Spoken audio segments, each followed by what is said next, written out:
artifact.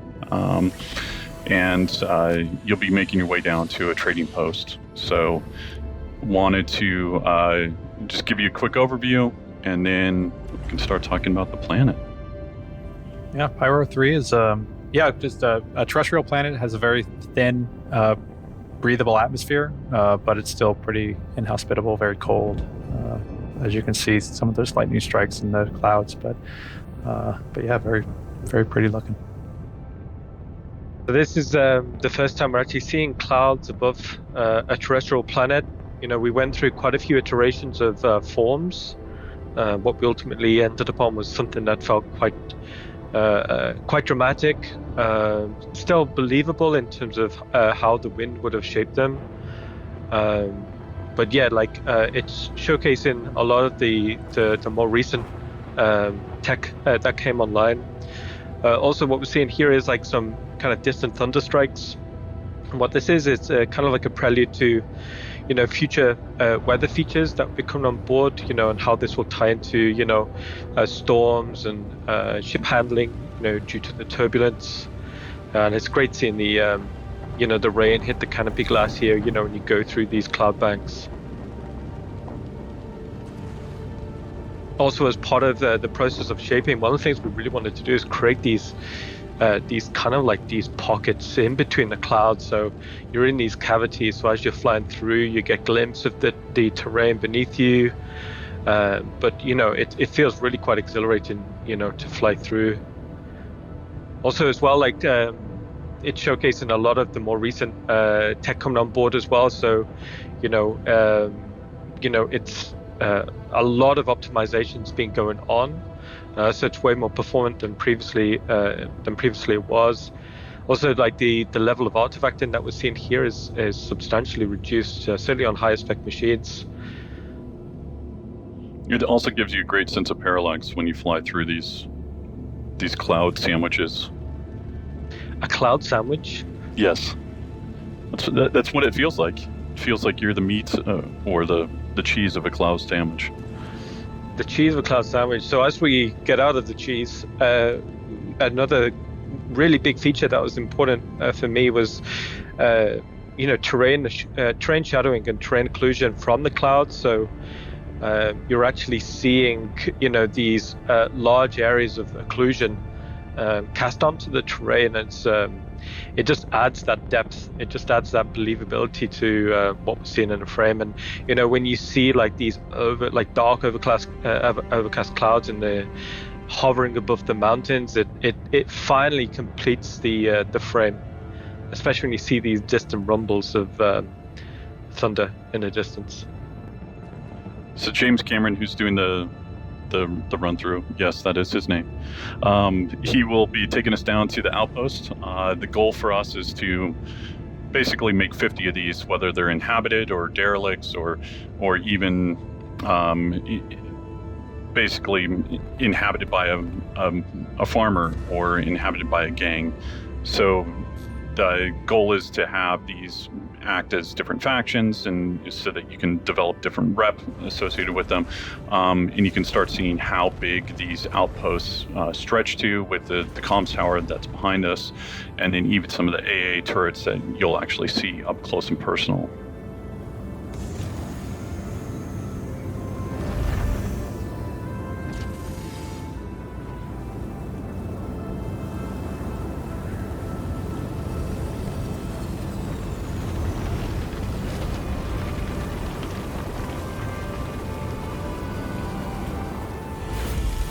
That was a really good approach from James there. Good landing. That was a good solid 3 out of 10.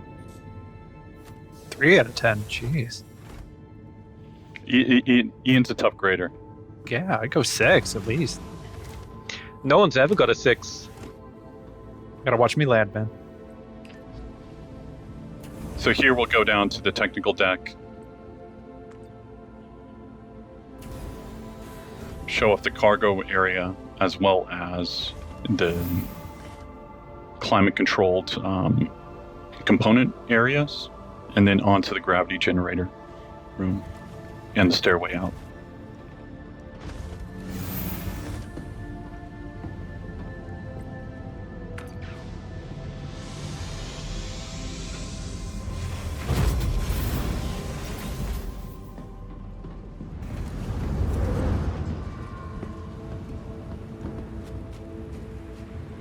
So you'll be able to learn more about the ship in one of the later panels that we have with Ben, Paul, and John. I think the team did a great job on this. I think this is one of my favorite skins. Yeah. Yeah, they did a new skin, just something that felt a lot more, you know.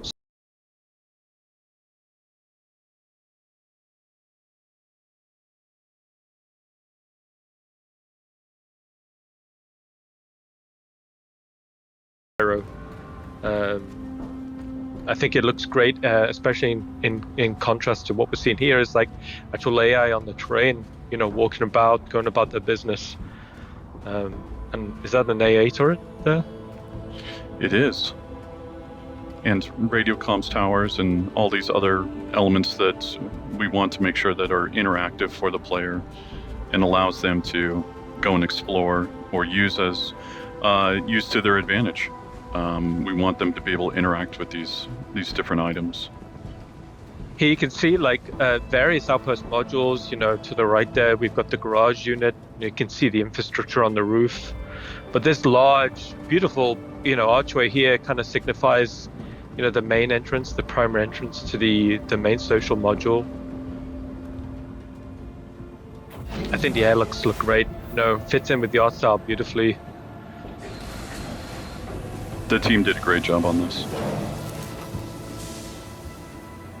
And then we've seen the concept art previously in the day, and then, you know, here you can see it translated in game, and I think it absolutely looks fantastic. You know, the radial forms, you know, is quite special to this art style, and you can see how that complements these archways that lead into other areas of the outpost. So with the AI, we want to make sure that it's living, it's breathing. If you look back a little bit, there was a chef actually cooking. There's security guards here to make sure that they're actually protecting their investments, protecting their home from strangers. And then, but you have good rep with them, and so they allow you to kind of enter into certain areas that the other players wouldn't be able to enter into. We also got a quick shot at the loadout that James is playing. So it's a female loadout, but it's also showing the backpack, which is new.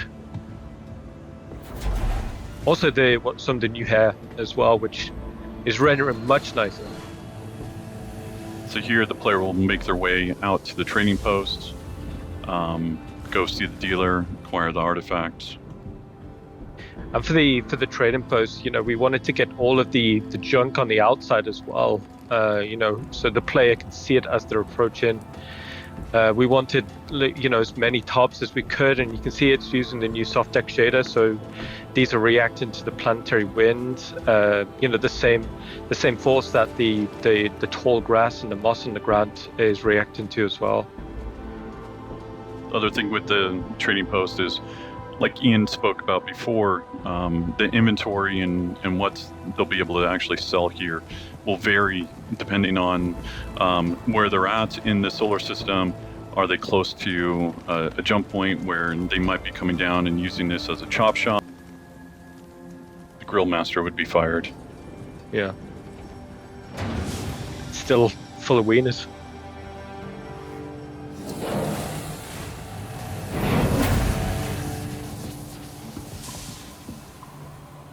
So with this area, again, we just want to make sure that it's filled out with items, filled out with different things that you can interact with and possibly buy.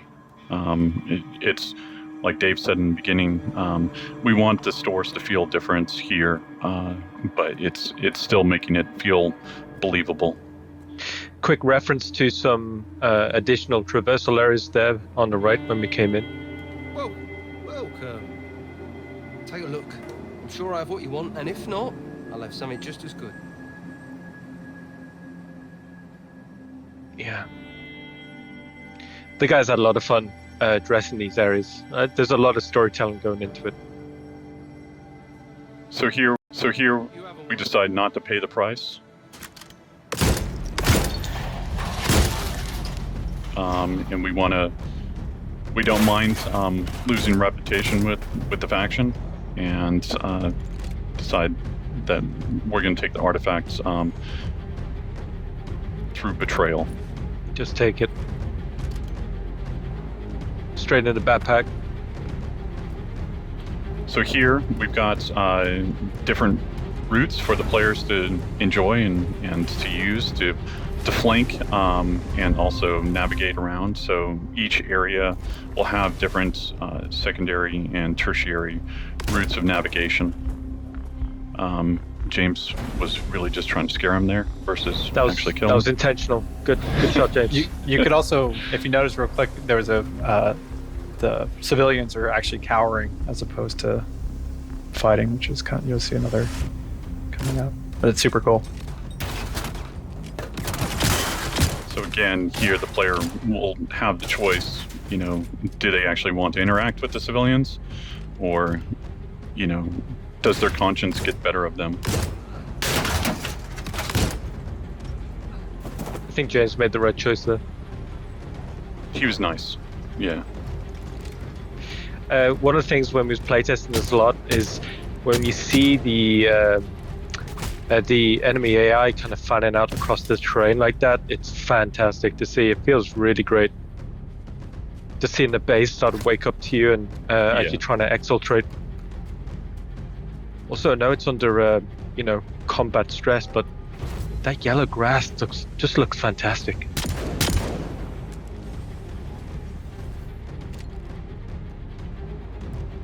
That's how I play. So here, James just wants to get out real quick.